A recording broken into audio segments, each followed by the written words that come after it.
de gloire en gloire, je veux être... Ou que je suis plus intelligente, c'est simplement la grâce du Seigneur qui a fait en sorte que je me retrouve là ce jour. Donc je rends grâce à Dieu, je lui dis merci et je suis reconnaissante pour sa main et sa grâce sur ma vie. Amen.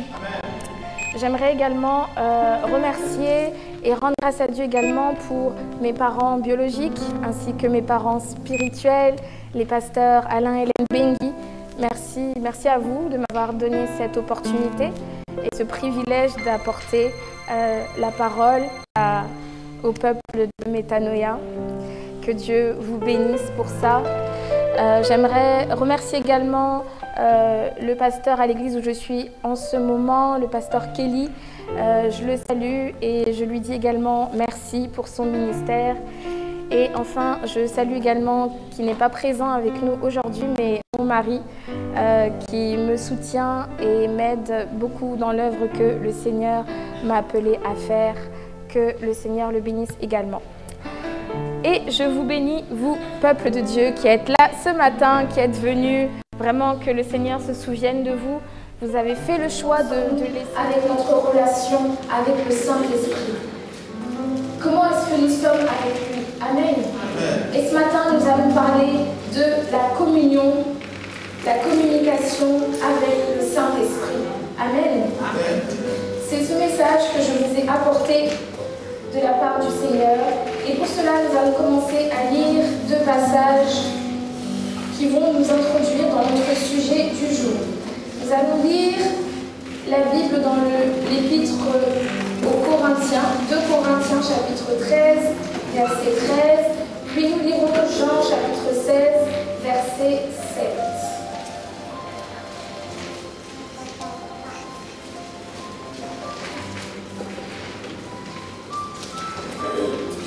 Corinthiens chapitre 13, verset 13. Okay. Je lis la parole du Seigneur. Amen. La Bible dit que la grâce du Seigneur Jésus-Christ, l'amour de Dieu et la communion du Saint-Esprit soient avec vous tous. Amen. Amen.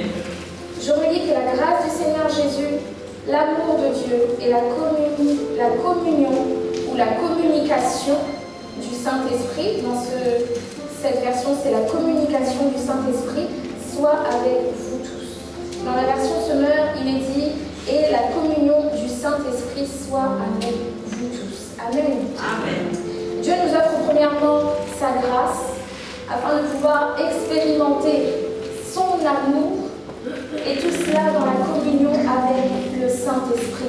Amen. Nous allons lire le second passage, Jean chapitre 16, verset 7. Il est dit, cependant, c'est Jésus qui parle, je vous dis la vérité. Ce que je dis là, c'est vrai. Déjà, Jésus, on savait que ce que Jésus disait était vrai, n'est-ce pas? Il n'y avait aucune parole qui sortait de la bouche de Dieu qui était fausse. Mais là, Jésus se permet de dire, je vous dis la vérité. On peut dire, mais Seigneur, nous savons, on sait que tu dis la vérité. Tout ce que tu dis est vrai. Mais il le précise. C'est comme pour marteler sur ce qu'il va dire là. Comme pour dire, ce que je dis, ne doutez pas. C'est vraiment vrai ce que je vous dis. Parce qu'il savait que ce qu'il allait dire allait peut-être porter à confusion dans la tête des disciples en se disant, mais qu'est-ce que tu racontes? Parce qu'il leur dit, il vous est avantageux que je m'en aille, car si je ne m'en vais pas, le consolateur ne viendra pas vers vous. Mais si je m'en vais, je vous l'enverrai. Effectivement, quand il dit, il vous est avantageux que je m'en aille, à ce moment-là, les disciples pouvaient se poser la question, il est avantageux que tu t'en ailles pour aller où? C'est-à-dire, mettez-vous à la place des disciples qui vivaient avec Jésus, le Messie, dont on a prophétisé pendant longtemps, ce Messie, le Fils de Dieu qu'on attendait, est arrivé. Ils l'ont vu, ils l'ont connu, ils ont marché avec lui, ils ont vécu avec lui, ils ont appris, ils ont été enseignés par lui. À chaque fois qu'il y avait des difficultés, ils se tournaient vers Jésus, ils voyaient tout ce que Jésus pouvait faire. Ils étaient habitués, ça faisait déjà 3 ans, quasiment 3 ans qu'ils vivaient avec Jésus, en train d'expérimenter des choses merveilleuses. Et là, Jésus leur dit, il vous est avantageux que je m'en aille. Mais où est l'avantage là-dedans? En tant que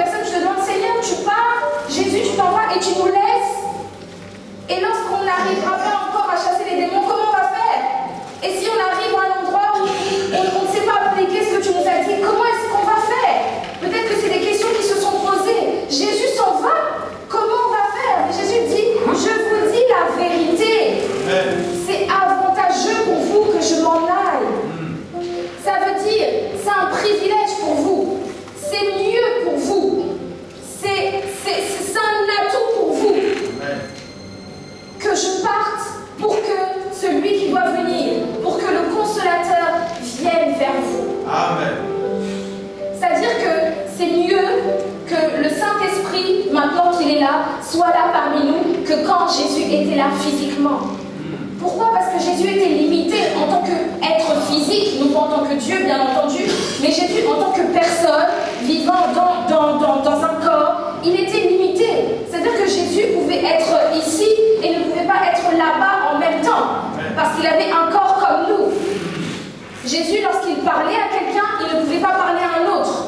Lorsqu'il était à Jérusalem, il était à Jérusalem. Il n'était pas ailleurs. Il était là. Et ça, c'était une limite. Il n'était pas disponible pour tout le monde en même temps. Et ce qui faisait que la foule, il y avait toujours des foules qui le suivaient. On lit dans la parole, la foule suivait Jésus. La foule suivait Jésus. Il le suivait parce que le Messie était là et il se disait, chacun voulait bénéficier de sa présence. Chacun voulait être près de lui. Il savait que cet homme-là, c'est un homme de Dieu. Certains disaient, c'est un prophète. Ah, c'est loin de Dieu. Moi, je veux rester avec cet homme-là. Vous vous rendez compte, ici, dans les jours qu'on vit, le Messie vient, on sait que c'est lui le Fils de Dieu, mais qui aura envie d'être loin de lui? Personne. Il y a des gens même qui vont payer cher leur billet d'avion pour venir là où Jésus est. Il y a des personnes qui vont laisser tout ce qu'ils ont et ils vont dire, moi je veux être là où cet homme est. J'ai entendu parler de lui. C'est comme ça que beaucoup ont entendu parler de Jésus, ont tout laissé pour commencer à le suivre. Partout où il allait, tout le monde le suivait. Tout le monde le suivait. Mais au final, le plan parfait de Dieu n'avait pas encore atteint son paroxysme. Dieu savait, il y a Jésus, ne vous inquiétez pas, mais il y aura encore mon consolateur, l'Esprit de Dieu qui viendra. Effectivement, le Saint-Esprit est arrivé dans les cœurs. Il était en eux, il était avec eux, et il est venu les revêtir, il est venu descendre sur eux, et ils ont été immergés de sa présence. Et ça, c'est encore mieux que Jésus physiquement. Pourquoi? Parce que quand le Saint-Esprit est avec toi et qu'il est totalement dédié à toi et qu'il te parle à toi, qu'il t'écoute, en même temps, il est aussi là pour toi. En même temps, il t'écoute, en même temps, il te parle, en même temps, il répond à tes besoins, en même temps, il est là pour toi, il est là pour toi, pour chacun d'entre nous. Et là, oui, là, le Saint-Esprit est ici, à la nacelle, il est aussi à mon conseil, il est aussi à l'ermitage, il est partout. Et ça, c'est un avantage non négligeable. C'est-à-dire que le Jésus physique qui était là, maintenant, il est devenu le Jésus esprit vivant au-dedans de nous. Et Jésus, en fait, nous l'avons. C'est comme s'il n'était pas parti, en réalité. C'est juste qu'il a comme changé de forme, il est venu sous forme d'un esprit sans corps, mais un esprit vivant. Voilà pourquoi on dit que le Saint-Esprit n'est pas un vent, le Saint-Esprit n'est pas une puissance, mais le Saint-Esprit est une personne. Une personne telle que Jésus était une personne qui est venue vivre en nous. Voilà pourquoi il a des oreilles, il entend, il parle, il conseille, il fait plein de choses. Pourquoi? Parce que c'est une personne. Tu vis avec quelqu'un. Il y a des femmes qui sont enceintes, elles ont leur bébé dans leur ventre, elles le sentent bouger, etc. Elles savent que oui, je porte un enfant, je porte un être vivant. Elles le sentent parce que l'enfant bouge, etc. Mais même avant que l'enfant puisse bouger, elles ont conscience. Dès l'instant où elles savent qu'elles sont enceintes, psychologiquement, il y a quelque chose qui se passe dans la tête. Il y en a même certaines, on les voit déjà prendre une démarche de femme enceinte alors que le monde n'est même pas sorti. Mais c'est psychologique en fait, c'est dans la tête, c'est ah, je suis enceinte. Et puis déjà on voit que c'est parce qu'il y a eu quelque chose dans sa conscience, dans son subconscient qui a compris que je porte un enfant, je porte quelqu'un. Et elles ont conscience de ça, jusqu'à ce que même sans avoir même vu quoi que ce soit, des fois juste avec un test, juste avec un test, un objet que les humains ont inventé, qui donne un certain résultat, juste avec ça, elles croient. Elles croient qu'effectivement, je porte quelqu'un. Et nous portons une personne. Amen. Nous portons une personne. C'est-à-dire que l'Esprit de Dieu est avec nous tout le temps, tout le temps. Il est là. Là, comme tu as dit, là, il est là. Il est là. Il est là. Après, est-ce que tu le sens, est-ce que tu ne le sens pas? Je ne sais pas. Mais sache que la vérité, c'est qu'il est là. Amen.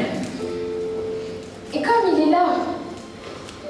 il est là parce avons besoin de lui. Le Saint-Esprit n'est pas venu juste pour le plaisir. Comprenez une chose, que Dieu ne fait rien au hasard. Dieu ne fait rien pour rien. Si Dieu nous a envoyé son esprit, ce n'est pas juste pour que nous ne nous sentons pas seuls. Ce n'est pas pour combler un problème de solitude. C'est pas ça.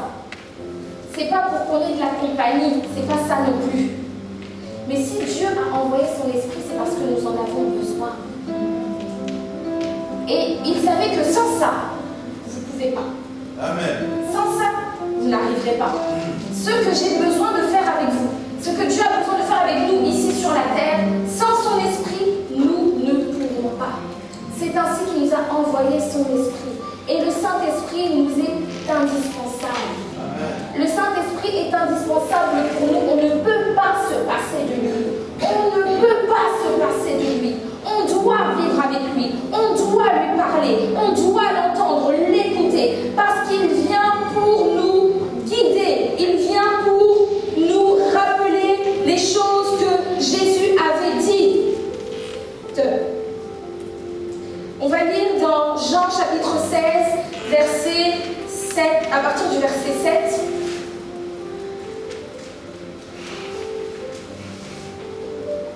Cependant, je vous dis la vérité, il vous est avantageux que je m'en aille, car si je ne m'en vais pas, le consolateur ne viendra pas vers vous, mais si je m'en vais, je vous l'enverrai. Et quand il sera venu, il convaincra le monde en ce qui concerne le péché, la justice et le jugement. Il convaincra le monde en ce qui concerne le péché, la justice et le jugement. C'est-à-dire que ça ne sera pas à vous de convaincre le monde. Pourtant, Jésus leur a bien dit que, en partant, faites de toutes les nations mes disciples. Amen. Mais là, il leur dit, c'est le Saint-Esprit qui convaincra le monde en ce qui concerne le péché, la justice et le jugement. C'est-à-dire que même si nous allons évangéliser, même si nous allons parler de Dieu, Dieu nous a déchargés de ce poids, de ce fardeau, d'aller convaincre les gens. C'est pas à toi d'aller convaincre quelqu'un et lui dire tu dois croire. Non, même si la personne elle n'a pas envie de croire, elle est libre de ne pas croire. Ta mission à toi est juste de parler. Et parce que Dieu ne voulait pas trop nous charger, il dit c'est pas ton affaire. Moi je t'envoie. Mon affaire à moi, c'est mon esprit que je mets en toi. Et c'est lui qui va les convaincre. C'est lui qui va les toucher. C'est pas toi. Alors comment est-ce que tu peux aller évangéliser sans le Saint-Esprit? Tu ne peux pas. Tu ne peux pas. C'est un indispensable. Il dit encore, en ce qui concerne le péché, parce qu'il ne croit pas en moi. La justice, parce que je vais au Père et que vous ne me verrez plus. Le jugement, parce que le prince de ce monde est jugé. Ça s'arrête là.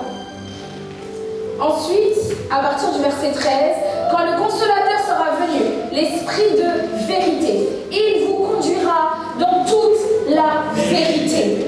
Il est là pour nous conduire dans la vérité. Nous ne sommes pas devins. Nous ne savons pas ce qui va se passer demain. Nous ne savons pas ce qui va nous arriver. On ne sait pas. En tant qu'être humain, on est limité à la pensée de maintenant, du présent. On prévoit l'avenir, on prévoit les choses qui vont arriver, mais nous n'avons pas la certitude de ce qui va arriver. On ne peut pas certifier que dans une heure, on sera là, on sera dehors, on fera telle et telle chose. On ne sait pas. On peut peut-être supposer, mais Dieu sait. Et parce que Dieu sait ça aussi, il a dit, l'esprit de vérité vous conduira dans la vérité. Il fera en sorte que vous ne marchiez pas dans l'erreur, ni dans le mensonge. Quand la société voudra vous envoyer vers une direction qui est mensongère, qui est fausse, en vous disant allez là-bas, c'est bon pour vous, l'Esprit de Dieu vous dira non, ce n'est pas cette direction, c'est cette direction que tu dois prendre. Tu dois prendre la direction de la vérité. Et maintenant, si tu ne l'as pas, comment est-ce que tu fais? Et Dieu savait que vous n'avez pas les moyens, vous n'avez pas la capacité de savoir ce qui se passe. Moi, j'ai la capacité. Je suis Dieu et je connais. C'est pour ça que je vous donne cet esprit. On continue. Il ne parlera pas de lui-même, mais il dira tout ce qu'il aura entendu et il vous annoncera les choses à venir. Il me glorifiera parce qu'il prendra de ce qui est à moi et vous l'annoncera. Il prendra de tout ce qui est de Jésus, tout ce que nous avons, tout ce que nous méditons dans la parole il nous l'annonce, il nous l'explique. Lorsque nous ne comprenons pas la parole de Dieu et que nous ouvrons et que nous demandons, Saint-Esprit, ouvre mes yeux, que je comprenne ce qui est écrit. Explique-moi, donne-moi la révélation de ce passage, de ce que je suis en train de lire. Il le fait, il le fait. Et il t'annonce ce que Jésus a dit, ce que la parole de Dieu dit, il te l'annonce, il te le fait comprendre clairement, parce que c'est son travail. Amen. Et là, on comprend qu'on est déchargé de tellement de choses. Et lorsque tu marches avec cet esprit de vérité qui te conduit, eh ben tu es avantagé. Tu vis, c'est comme des personnes qui vivent avec des bons. Vous savez, les bons dans les magasins, qui ont plein de bons là. Avoir le Saint-Esprit, c'est comme si tu venais dans un magasin, tu faisais tes courses, et c'est comme si tu as plein de bons pour payer. C'est comme si, non mais ça c'est pas mon affaire. Tu sors le bon, et puis on paye pour toi. C'est ça un gain, l'Esprit de Dieu est un gain pour nous, un avantage dans toutes les petites choses que nous faisons, spirituellement, mais également dans notre quotidien. L'Esprit de Dieu nous fait gagner du temps, il nous fait gagner de l'énergie, il nous fait gagner de l'argent. Parce que là où tu penses qu'il y a un vrai business, que c'est prometteur, que ça donne, et tu dis, moi je vais faire ça parce que ces temps-ci là ça donne, moi je le sens bien, et bien l'Esprit de vérité te dit non, ne va pas là-bas. Ça donne peut-être pour les autres, mais pour toi, ça ne va pas donner. Amen. Voilà ce que j'ai prévu pour toi. Et ça, c'est quelque chose que tu ne peux pas deviner. C'est l'esprit de vérité qui va te dire. Alors, quand tu veux aller quelque part et que tu entends l'esprit te dire non, va ailleurs, à ce moment-là, tu gagnes du temps, tu gagnes de l'argent que tu aurais pu investir, que tu aurais perdu, de l'énergie que tu aurais donnée à travailler du matin au soir, à en oublier même le Seigneur, en travaillant la sueur de ton front pour que ton entreprise réussisse, et au final, tu échoues, ça coule. Et là, tu as perdu 2 ans de ta vie, 3 mois, je ne sais combien. Pourquoi? Parce que tu n'as pas été sensible à sa voix. Amen. Amen. Amen. Et ça, c'est quelque chose de précieux que nous devons comprendre. Amen. Amen. Le Saint-Esprit est notre avantage. Il nous permet de connaître Dieu. Il nous permet de nous connaître nous-mêmes, de savoir qui nous sommes au travers de la parole de Dieu. Il y a parfois, même en étant chrétien, même en acceptant Jésus-Christ comme Seigneur et Sauveur, il y en a beaucoup qui sont perdus. Ils ne savent pas. Je ne sais pas trop pourquoi je suis appelée. Je ne sais pas trop si vraiment, est-ce que Dieu compte sur moi. On est un peu perdu. Je ne sais pas si, je ne sais pas si. Et le Saint-Esprit est celui qui t'aide à comprendre ces choses, à te faire comprendre. Amen. Maintenant, comment est-ce que cela fonctionne? Pour ça, pour pouvoir communier avec le Saint-Esprit, il faut, pour pouvoir bénéficier de ces avantages-là que le Seigneur nous a donnés, il faut pouvoir être en communion avec le Saint-Esprit. D'où le passage où l'apôtre Paul disait que la communion du Saint-Esprit soit avec vous tous. Que cette communion, cette association, cette harmonie, cette union avec l'Esprit soit avec vous. La communion avec l'Esprit.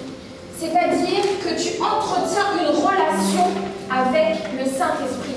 De la même manière qu'on entretient une relation avec quelqu'un, de la même manière là, Dieu aimerait qu'on entretienne une relation avec lui. Amen. Comment ça se passe quand tu entretiens une relation? Tu parles à la personne, tu l'appelles, tu cherches à savoir comment elle va, tu cherches à savoir c'est quoi, qu'est-ce qu'elle aime, comment elle est. Tu cherches à faire des sorties avec cette personne, à manger avec cette personne. Tu es en train de construire une relation. Ça fait une relation amicale, une relation amoureuse, mais une relation, ça se construit. Et la relation avec le Saint-Esprit, ça se construit. Et le problème, c'est que beaucoup ont crié Pentecôte, beaucoup ont crié Saint-Esprit vient, et l'Esprit est venu. Et puis après 2-3 jours, il ne se passe plus rien. Après quelques temps, il ne se passe plus rien. On reprend notre quotidien. Ce qui fait défaut, c'est cette communion. Et ce matin, le Seigneur vous dit ce qui fait défaut, c'est la communion avec le Saint-Esprit. Parce que si on avait une communion avec le Saint-Esprit réelle et continuelle, on ferait des choses bien plus qu'on en fait maintenant. Des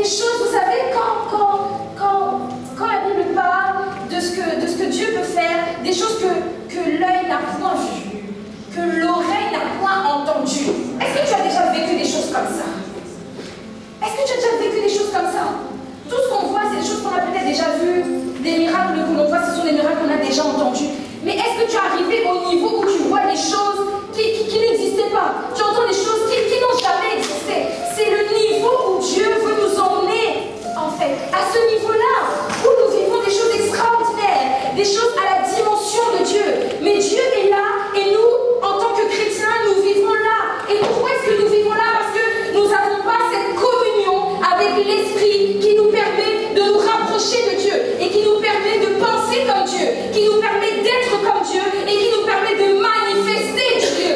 Par nos propres forces, nous ne pouvons pas. C'est lui qui nous aide et pour cela, nous avons besoin d'une communion avec lui. Amen. Nous avons besoin de lui parler à chaque instant, à chaque moment, comme une personne.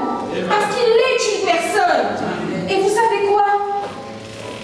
Mettez-vous quelques minutes à la place du Saint-Esprit. Quelques secondes. Imaginez, on vous présente quelqu'un, on vous amène une personne, on vous dit, tiens, voilà cette personne, je te charge, on vous donne la mission de la conduire, de le guider. Vous, on vous a donné un cahier des charges, on vous a donné un document avec toutes les informations nécessaires compris pour aider la personne à qui on vous a donné la charge pour qu'elle puisse aller jusqu'au bout de son parcours. Vous savez tout. Vous savez tout, on lui dit, voilà, tiens, ça c'est elle pour toi. Ta mission, c'est de la conduire. Maintenant, vous avez cette personne-là, vous marchez avec elle, et puis vous lui dites, tourne là-bas. Et puis la personne, tourne là-bas. Pourquoi je tournerais là-bas? Non, moi je vais là. Ah, mais c'est moi qui connais. Je t'ai dit d'aller là-bas. Non, moi je vais là-bas. Ok. Et puis tu avances, il arrive un moment où tu vois que là il y a un danger. Et puis tu dis à la personne, attention, n'y va pas. Attention, n'y va pas. Et puis la personne fait quoi? Elle y va. Oh. Est-ce que ça ne vous agacerait pas? Est-ce qu'au bout d'un moment vous ne direz pas, mais au final je sers à quoi? Et puis on continue, et puis tu dis ça à la personne, et puis la personne ne répond pas. Et puis là tu te rends compte qu'il y a une information tellement capitale. Cette personne se retrouve dans une situation où elle ne sait pas, où elle ne voit pas, et là tu te dis, il faut que je lui dise ça, il faut que je lui dise ça, elle doit savoir ça. Elle est au moment où tu as besoin de dire à la personne est ailleurs. Elle n'entend pas, elle fait autre chose, elle est occupée. Au bout d'un moment, qu'est-ce que tu fais? Bah, tu arrêtes. Tu dis, c'est bon. C'est bon, surtout nous, êtres humains. Heureusement que ce n'est pas un homme à la place de Dieu. Heureusement. Parce que si c'était nous, êtres humains, on s'agace. Mais pour qui est-ce qu'il se prend? Pour qui? Il connaît rien, il connaît rien. Il connaît rien, c'est pour ça qu'on me l'a donné. Pour que moi, je puisse le guider. Mais malgré qu'il ne connaît rien, et ben, il se conduit lui-même. Bah, moi, je prends mes bagages, je m'en vais. Qu'il se conduise lui-même. De toute façon, il va aller tout droit dans le mur. C'est son problème. Et puis, je plie mes bagages, je m'en vais. Parce que c'est agaçant, quoi. Et c'est ce qui se passe avec le Saint-Esprit. Mais sauf que lui, ben, ça l'attriste. Il a mal. Il dit, mais j'ai été envoyé pour toi, en fait. Pourquoi tu ne veux pas parler avec moi? Des fois, le Saint-Esprit, en vous, il se pose la question, pourquoi tu ne calcules jamais? Pourquoi tu ne calcules pas? Pourquoi est-ce que quand tu te réveilles, tu ne demandes pas ton aide? Tu ne demandes pas mon aide? Pourquoi est-ce que quand tu veux faire telle chose, tu m'ignores? Et c'est ce que nous faisons, nous ignorons le Saint-Esprit. Nous l'ignorons, du coup, il n'y a pas cette communion. Et quand ça chauffe, quand c'est difficile, on crie, oh Seigneur, aide-moi. Oh Seigneur, qu'est-ce que je vais faire? Oh Seigneur, c'est compliqué. Oh, ce que je vis là, c'est dur. Oh Dieu. Et puis on crie, on jeûne, on fait des prières, on chasse. Ah, je chasse. Ah, et puis t'as chassé, tu sais pas. Bon, tu adores, il faut adorer. Dieu sèche dans la louange. Tu loues. Et puis là. Et puis tu sais pas où aller, puis tu commences à te confier aux sœurs, aux frères. Ah, tu sais, en ce moment j'ai des problèmes, c'est compliqué. Ah, j'ai prié, j'ai jeûné, je sais même pas où. Ah, je suis dépassée. Et pendant ce temps-là, l'Esprit de Dieu est là. Mais pourquoi tu ne demandes pas? Et sachez que pour chaque chose de votre vie, tout, à l'exception d'aucune, il est là pour nous aider. Il n'est pas juste là pour t'aider à prier, il est là aussi pour t'aider à étudier. Il est là aussi pour t'aider à te former. Il est là pour t'aider à arriver à un autre niveau. Il est là pour t'aider à avoir des enfants. Il est là pour t'aider à éduquer tes enfants. Il est là pour t'aider dans l'entreprise que tu veux monter. Il est là pour ça. Et nous, on croit que le Saint-Esprit, c'est que quand on vient à l'église ou que quand on veut prier. Je veux prier dans Saint-Esprit, remplis-moi, parce qu'il est dit dans la parole de Dieu, vous ne savez pas ce qui convient de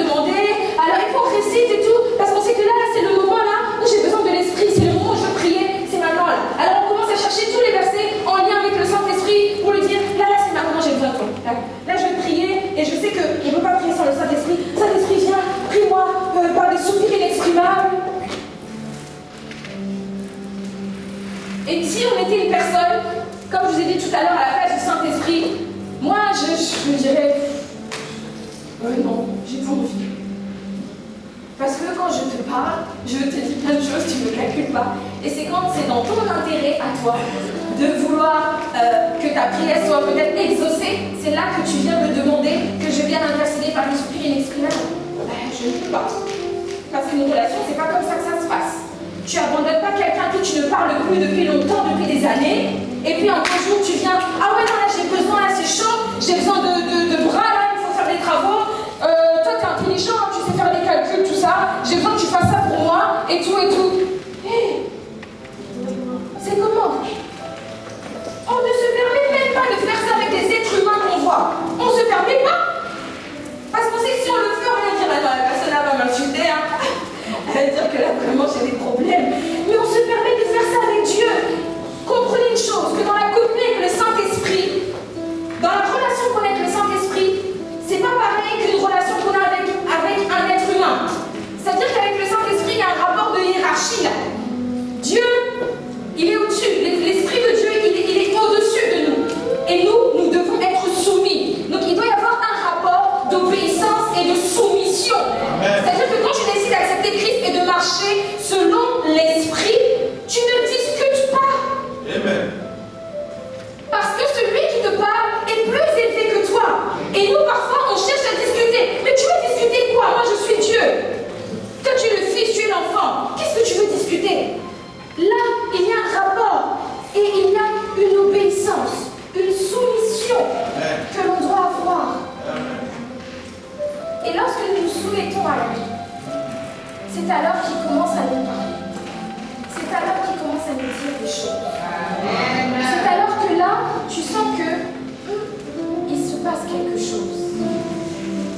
Et quand il voit que aujourd'hui tu es là, tu lui parles, Saint-Esprit, bonjour.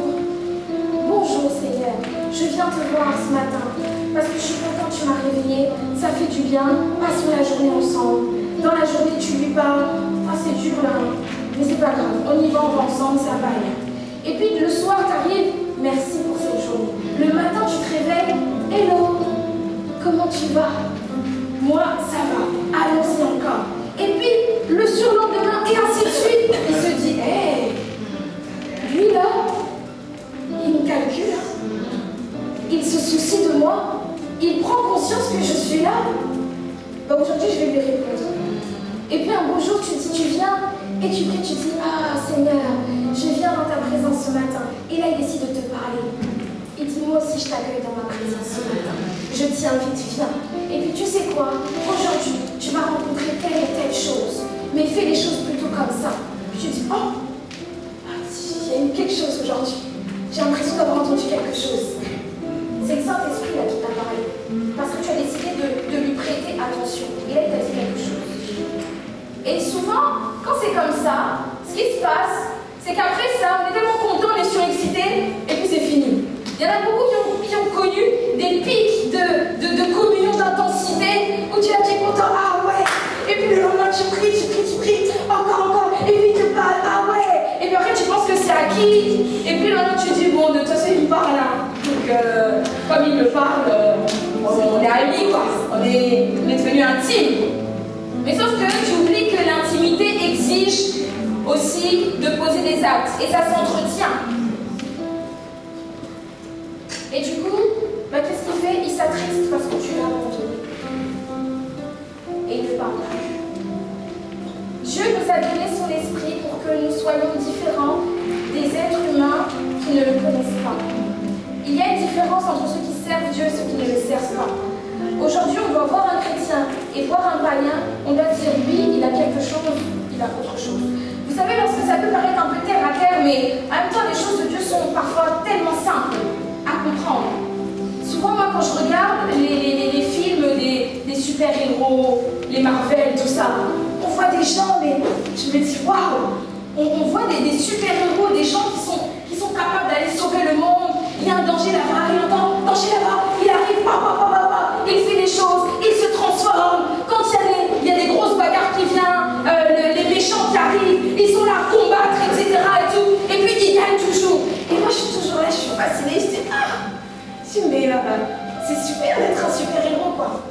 j'aimerais bien être une super-héroïne. J'aimerais avoir des pouvoirs. Amen. Mais en fait, Dieu a fait de nous des super-héros et des super-héroïnes. Parce que Jésus était comme, même plus qu'un super-héros. Jésus faisait ce que eux peuvent faire. Jésus chassait les démons. Jésus guérissait les malades. Amen. Jésus nourrissait les gens. Qu'est-ce qu'il faisait pas? Il faisait tout.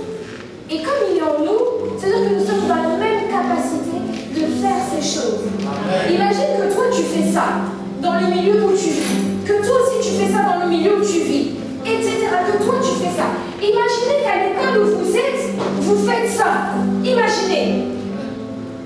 Et vos amis, vos copines vont se dire, mais c'est bizarre toi. Mais c'est parce que c'est le Saint-Esprit qui fait ça. Et le Saint-Esprit veut qu'on soit ces personnes-là revêtues de lui, remplies de lui. Amen. Amen. Nous allons lire un passage dans la Bible pour nous montrer un petit peu ce que le Saint-Esprit est capable de faire quand on est en communion avec lui. Nous allons lire dans Actes chapitre 13, versets 1 à 12.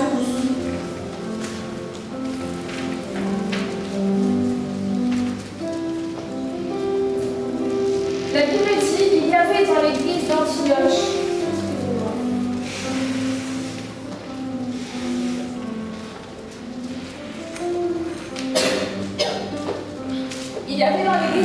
des prophètes et des docteurs, Barnabas, Siméon appelé Niger, Lucius de Cyrène, Manaën qui avait été élevé avec Hérode le tétrarque et Saul.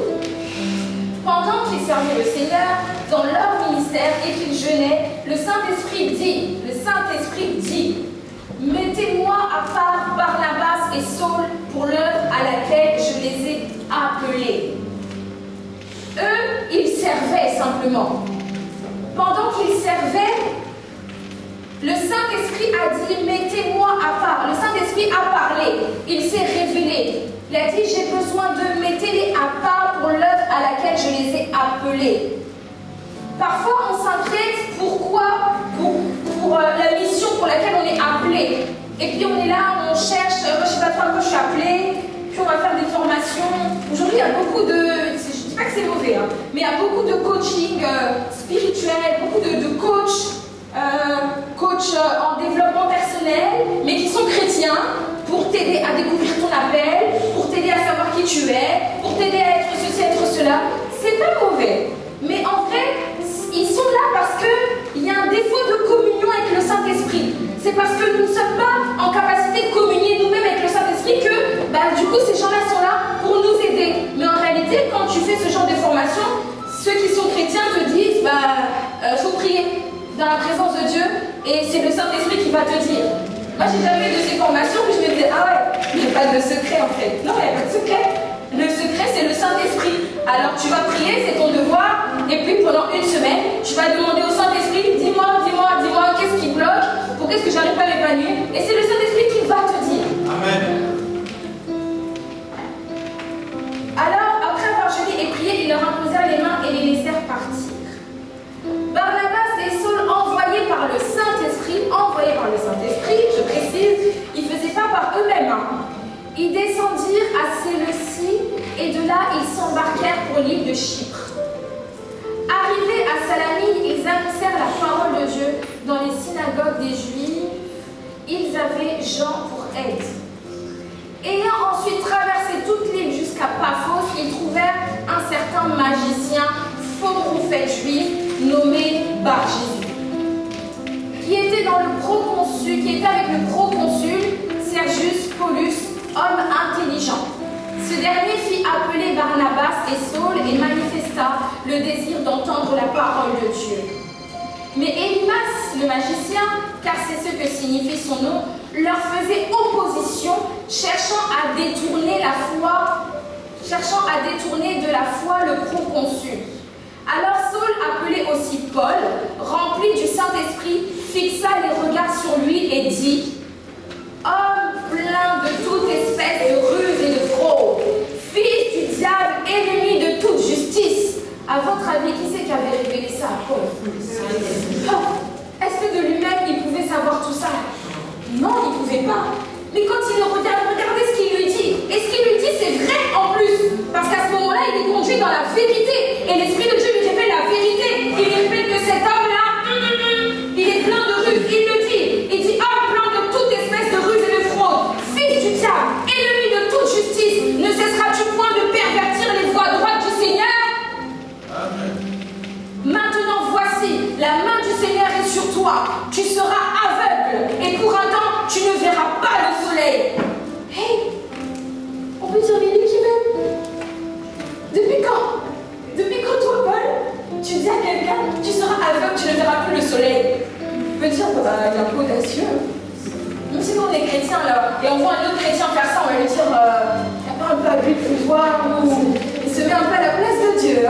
Il n'y a que Dieu pour dire ce genre de choses.